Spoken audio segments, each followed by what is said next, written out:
Good evening everyone, welcome to the DK classes. आज से हम एक नई यूनिट की शुरुआत करने जा रहे हैं जिसका नाम है घर्षण यानी कि फ्रिक्शन। What is friction? अगर हम फ्रिक्शन को समझना चाहें तो हमको ये बात समझना पड़ेगा कि यदि हम किसी भी एक सरफेस को या किसी भी एक ऑब्जेक्ट को दूसरे ऑब्जेक्ट की सतह पर, ठीक है, सतह पर चलाने का प्रयास करते हैं या खिसकाने का प्रयास करते हैं तो दोनों सतह के बीच में एक फोर्स कार्य करने लगता है, एक बल कार्य करने लगता है जो कि उस मोशन का विरोध करता है, जो कि ये कहता है कि ऑब्जेक्ट मूव नहीं करना चाहिए, ठीक है। और उसी को बोलते हैं घर्षण फोर्स। क्या बोलते हैं? घर्षण फोर्स बोलते हैं, ठीक है। घर्षण फोर्स जो होता है बच्चों, उसकी डायरेक्शन हमेशा अपोजिट होती है। किसके अपोजिट होती है? तो अपोजिट होती है उस डायरेक्शन की जिस डायरेक्शन में हम फोर्स अप्लाई करते हैं। सपोज दैट प्यारे बच्चों, यदि हम ये एक बॉडी है, ठीक है, मान लीजिए पहली बॉडी को हम ए नाम देते हैं। आप ये मानिए कि हम पहली बॉडी को ए नाम देते हैं और दूसरी बॉडी को बी नाम दे देते हैं। तो अगर हम पहली बॉडी को इस डायरेक्शन में खींचने की कोशिश करेंगे तो हमारा जो फ्रिक्शन फोर्स कहाँ आएगा? इसी के जस्ट अपोजिट डायरेक्शन में, और इन दोनों के मेटिंग सरफेस के पास आएगा। तो फ्रिक्शन फोर्स कहाँ पे आएगा? ये फ्रिक्शन फोर्स को जनरली हम स्मॉल एफ से डिनोट करते हैं। बाकी ये चीज़ें जो है वेरी करती हैं अकॉर्डिंग टू बुक्स, ठीक है। बाकी आप जनरली इसको एफ से मान के चले तो ज़्यादा बढ़िया रहेगा। जैसे दूसरा देखिए, और उसी तरीके से अगर ये बॉडी जो है इस डायरेक्शन में मूव कर रही है तो इसमें फ्रिक्शन फोर्स किस डायरेक्शन में आ जाएगा? इस डायरेक्शन में इसमें फ्रिक्शन फोर्स आएगा, और इसको हम किससे डिनोट करेंगे? एफ से डिनोट करेंगे, ठीक है। ये चीज़ें आपको याद रखना है, ठीक है। एक फोर्स होता है प्यारे बच्चों, मैं बहुत ज़्यादा थ्योरी में नहीं आऊँगा, ठीक है। मैं आप लोगों को सीधे न्यूमेरिकल कराऊंगा, और न्यूमेरिकल के पहले जो कॉन्सेप्ट वाला पार्ट है वो मैं सारा डिस्कस करा देता हूँ, ठीक है।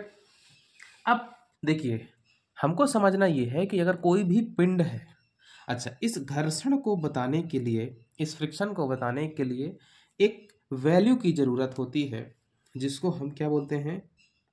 म्यू बोलते हैं। क्या बोलते हैं? म्यू बोलते हैं, यानी कि घर्षण गुणांक बोलते हैं। क्या बोलते हैं? घर्षण गुणांक बोलते हैं, ठीक है।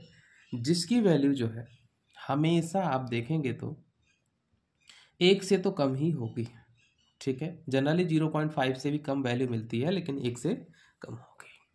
अब हम काम करते हैं बच्चों, एक डायग्राम लेते हैं और उस डायग्राम की मदद से हम क्वेश्चंस किस तरीके से अटेम्प्ट करेंगे उनके ऊपर बात कर लेते हैं।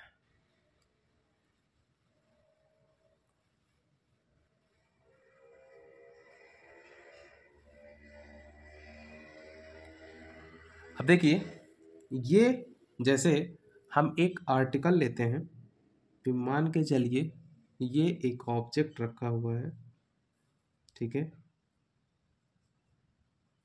ये एक ऑब्जेक्ट रखा हुआ है और ठीक है, इस ऑब्जेक्ट से अगर हम देखें, और ये ऑब्जेक्ट रखा है अर्थ सरफेस पे,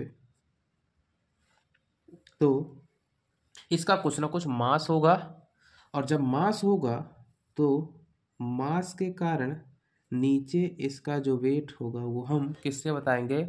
mg से बताएंगे। किससे बताएंगे? mg से बताएंगे, ठीक है। दुनिया में हर जगह एक्शन का रिएक्शन जरूर होता है। यदि ये मास ऑब्जेक्ट को mg से नीचे दबाने की कोशिश कर रहा है तो इस mg के अगेंस्ट अपोजिट डायरेक्शन में एक दूसरा फोर्स जरूर आएगा जिसको हम बोलेंगे रिएक्शन फोर्स। क्या बोलेंगे? रिएक्शन फोर्स, ठीक है। तो नीचे हो गया mg, ऊपर क्या हो गया? Reaction force r। ये है इस केस में बच्चों, ये क्या है? r बराबर mg हो सकता है, ठीक है। जनरली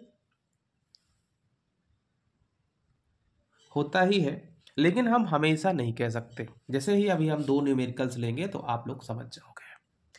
इसके बाद अब डिपेंड करता है, ये तो बात हो गई, तो ये तो हर जगह होता है। आप लकड़ी का टुकड़ा कहीं रख दो, आप डस्टर कहीं रख दो, सपोज दैट मैं एक मार्कर रख दिया, तो मार्कर का कुछ ना कुछ मास होगा, वो नीचे के डायरेक्शन में ही लगेगा, तो इसका रिएक्शन फोर्स ऊपर के डायरेक्शन में लग रहा होगा। ठीक है, अब समझिए बात को। यदि हम ऑब्जेक्ट को राइट साइड मूव कराना चाहते हैं, किस साइड मूव कराना चाहते हैं, तो मूव कराने के लिए हमने एक फोर्स P अप्लाई कर दिया। क्या अप्लाई कर दिया? P अप्लाई किया, तो एक फ्रिक्शन फोर्स आएगा। अब भाई हम खींच तो इसको लेफ्ट टू राइट रहे हैं, तो फ्रिक्शन फोर्स कहाँ आएगा? दोनों सतह के बीच में, जिसको हम क्या बोलेंगे? F। क्या बोलेंगे? F। ठीक है। और बच्चों एक बात और आपको बता दें कि इस जो F की वैल्यू है, ये जो फ्रिक्शन फोर्स है, इसकी वैल्यू होती है म्यू इंटू आर। क्या होती है? Mu into R. यहाँ पे म्यू क्या है? Coefficient of friction. म्यू क्या है यहाँ पे? Coefficient of friction. आर क्या है? रिएक्शन फोर्स यानी कि प्रतिक्रिया बल। म्यू क्या है? तो म्यू है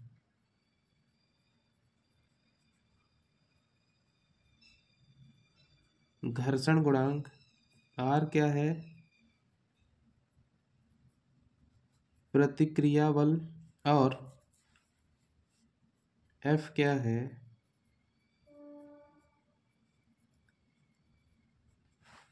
एफ क्या है?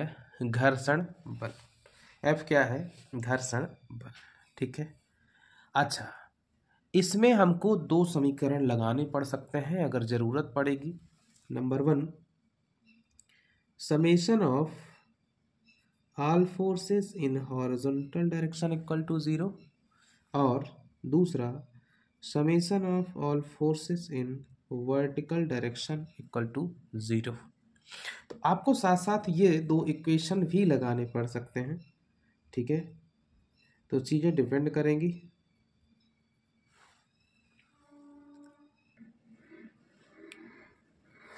इन प्रश्नों में हमको दो चीज़ें ध्यान देना है। यदि, ठीक है, यदि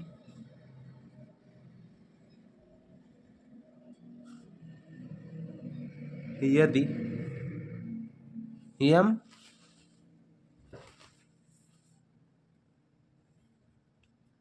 दिया हो तो m को g से गुणा कर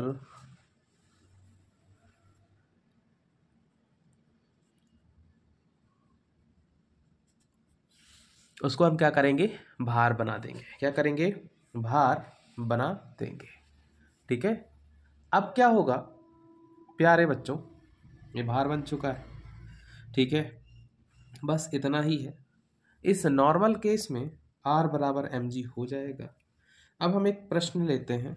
मान के चलिए मैं कुछ रैंडम क्वेश्चन लूँगा जिनके माध्यम से आपको मैं कॉन्सेप्ट सिखाने की कोशिश करूँगा। फिर अपन क्या करेंगे, प्रीवियस ईयर के भी बहुत सारे प्रश्न कर लेंगे जिससे घर्षण में कोई प्रॉब्लम ना हो।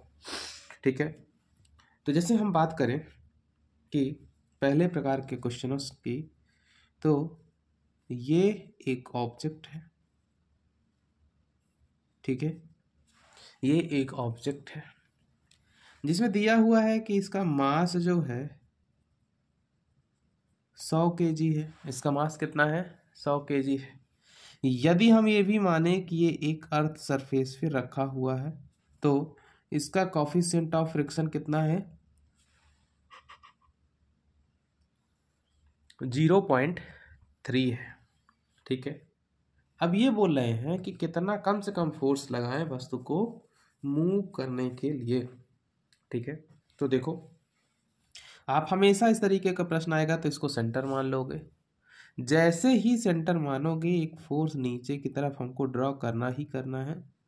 ठीक है, और जो फोर्स नीचे की तरफ जाएगा वो क्या होगा? m इंटू जी। क्या होगा? m इंटू जी। तो m जितना भी होगा, फिर एक रिएक्शन फोर्स आएगा, प्रतिक्रिया बल, तो ये हो जाएगा r। अगर हम बोलें कि हम लेफ्ट टू राइट खींचने की कोशिश कर रहे हैं, यानी कि ऑब्जेक्ट को हम इस डायरेक्शन में मूव कराना चाह रहे हैं, ठीक है। और जब हम इस डायरेक्शन को पी फोर्स से मूव कराना चाह रहे हैं तो हम भली बात समझते हैं कि फ्रिक्शन कहाँ आएगा, इस सतह पे। फ्रिक्शन कहाँ आएगा, इस सतह पे। और हमको फाइंड आउट करना है इस पी की वैल्यू, और इस फ्रिक्शन के कारण क्या आ जाएगा, फ्रिक्शन फोर्स आ जाएगा। अब क्या करेंगे, ठीक है, अब हम क्या करेंगे बच्चों, by summation of all forces in vertical direction equal to 0।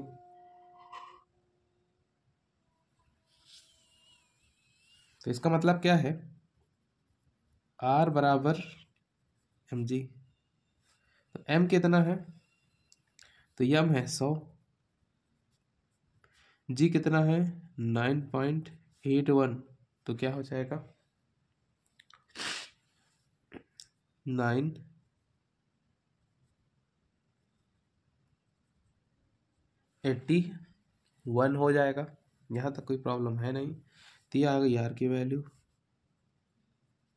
And अब क्या बचा, summation of all forces in vertical direction equal to 0।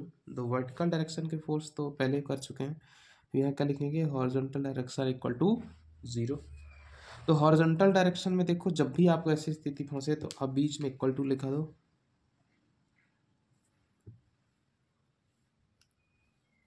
उसके बाद आपको करना क्या है कि यहाँ पे बराबर रखना, क्या बराबर के पहले कोई सा फोर्स लग रहा है, बिल्कुल लग रहा है सर, F।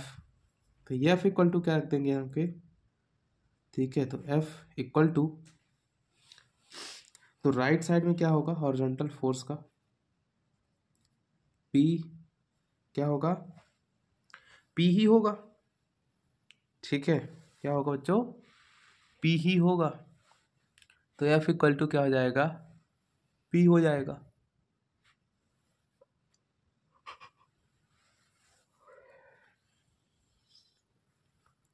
ठीक है, तो इसी की बराबर वैल्यू हमको पता करना है। R की वैल्यू आ चुकी है, इसलिए F इक्वल टू क्या हो जाएगा,